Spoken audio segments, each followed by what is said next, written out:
Hey there, thanks for tuning in to watch this video. It's a pretty special one for me because I finally caught my first striped bass on a fly rod, which is something that I've been trying to do for years, on and off. If you ever chase these fish, you know how frustrating it can be just to, pin them down. And I wasn't going to take no for an answer this spring and finally put the pieces together. If you're trying, the same thing, maybe this can help in some way. Note a couple things that I was seeing throughout the video, so maybe that can help.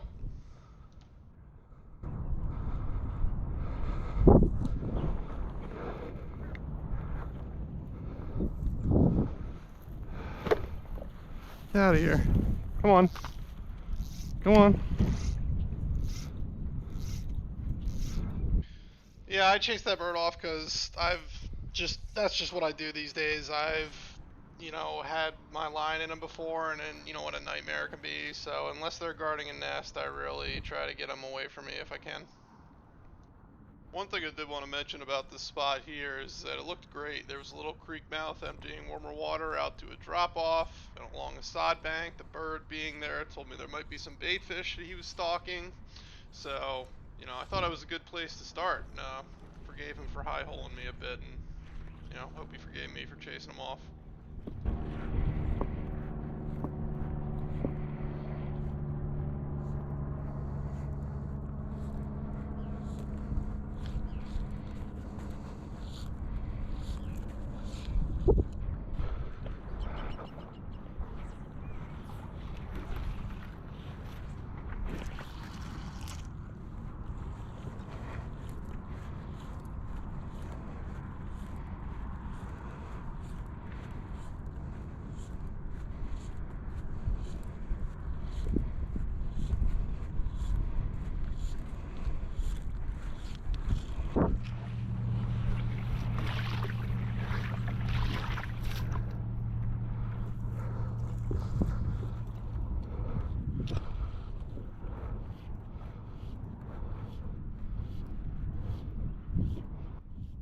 You hear me breathing heavy.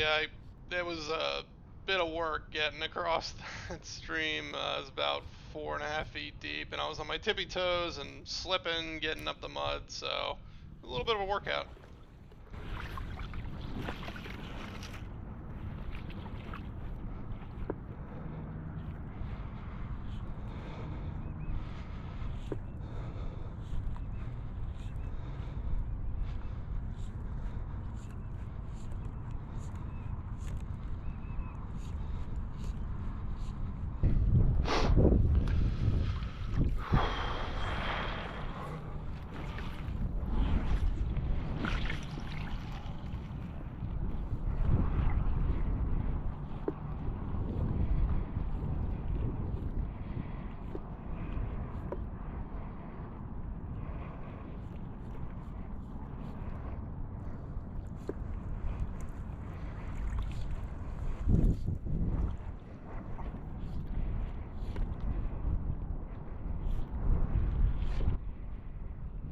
So I give the creek mouth a try for a few minutes, but moved on after a bit, which I always need to remind myself to do more, especially in saltwater.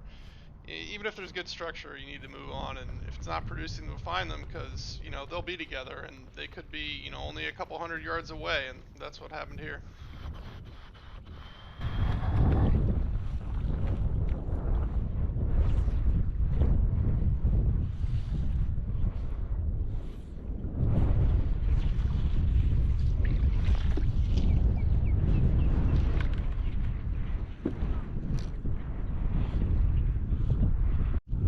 Fish on. You can hear me breathing a little heavy here because my heart was racing. It's the first striped bass I've hooked up to on a fly rod, so I was pretty stoked.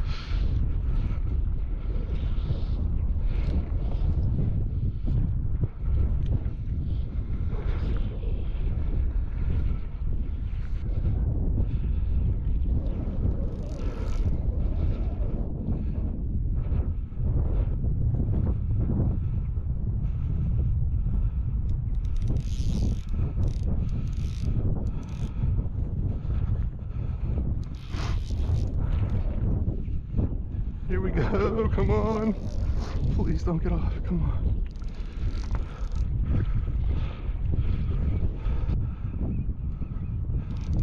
Don't tell me that's a dogfish. No way. Come on. Oh, look looks like a striper.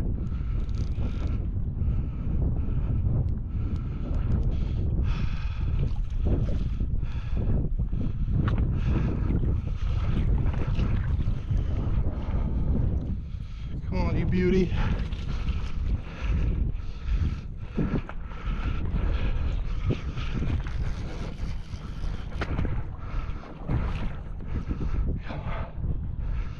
Come on. Come to Papa. Come to Papa. There you go. Try and get him in this corner here. Oh, he's barely hooked.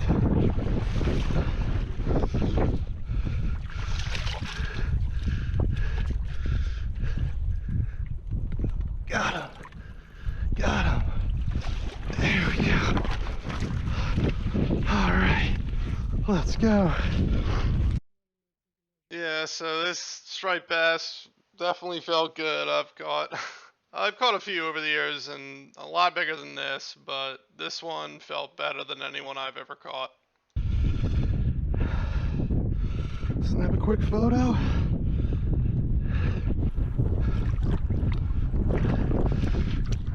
Should be pretty good pretty soon.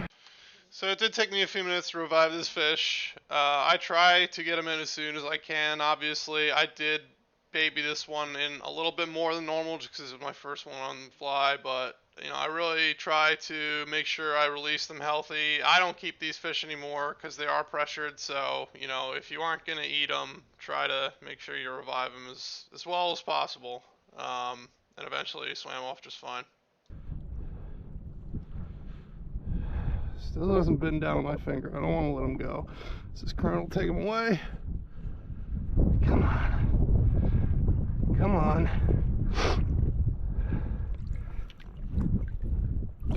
There we go. All right. Yes.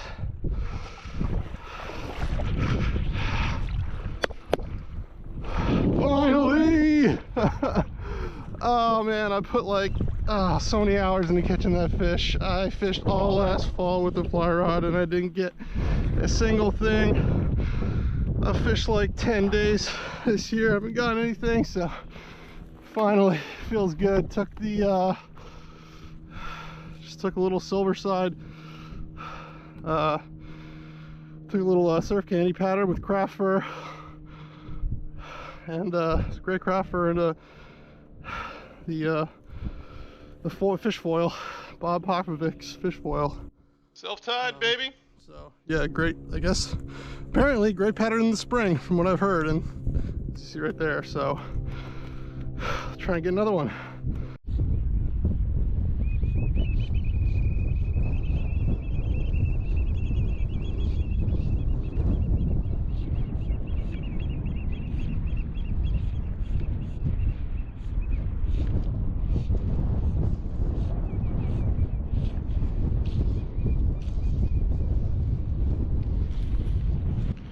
So there were these little cubby holes cut out of this sod bank, basically where the water was like a foot deep, then it drops off to 15 feet, and that water was warm, you could feel it, and the outgoing tide was pulling it off there, and I think that's, you know, the fish were holding on that structure, waiting for that bait, you know, to come off those in that warm water. So I think that could have been what's going on here, but hey, just a guess.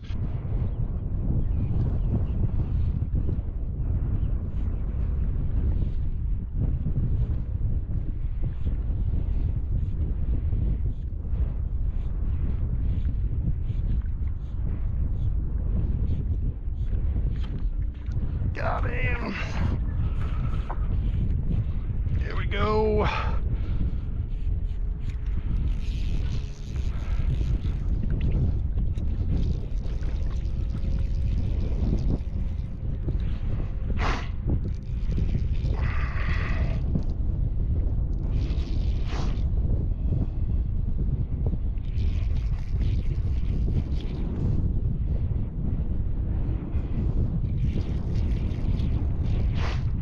This one in much faster.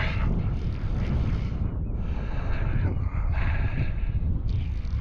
There we go.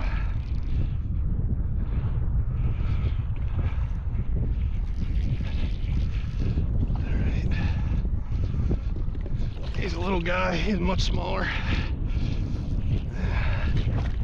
Oh.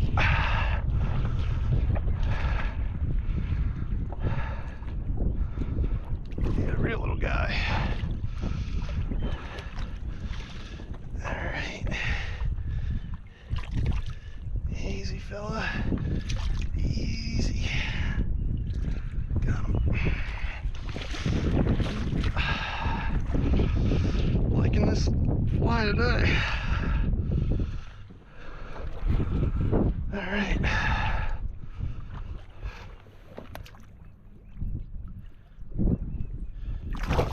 Alright, nice.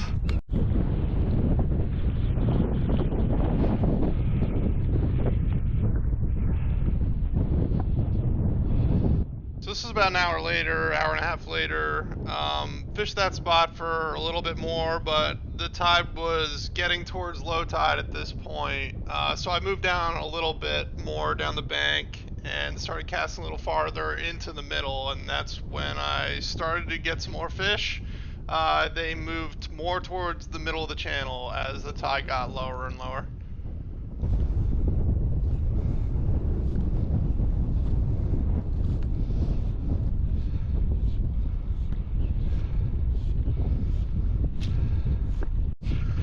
Fish number 3 on.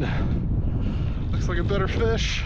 Probably gonna run out of battery here though, unfortunately. But in case I don't, video proof. Oh man. Alright.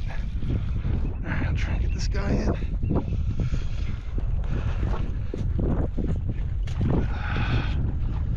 Yes. Yes. Yes. I'm on the clouser.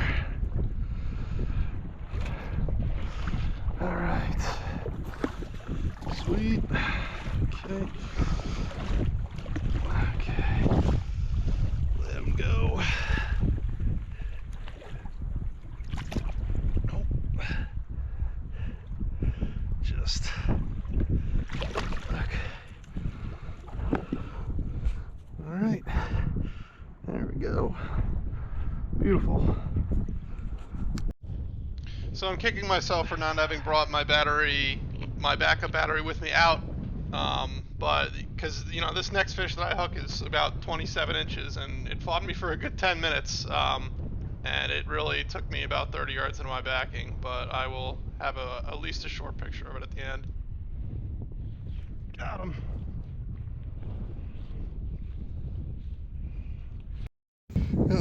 26 incher.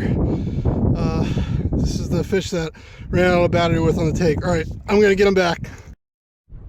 So after that fish, I got one more small one. The wind started picking up quite a bit, but the fishing was still pretty good. There were fish boiling right in front of me. I missed the take in which I saw the fish actually take my fly. And that was pretty much at low tide, just as the tide started to come back in more. So, just because it's low tide does not mean that they aren't feeding in the back bays. But no more fish on video, just some good tangles that I got going because of the wind and some expletives deleted. But yeah, it's really great day. Couldn't have asked for anything more. So it was awesome. So hopefully I'll have some more videos soon, and thanks for watching.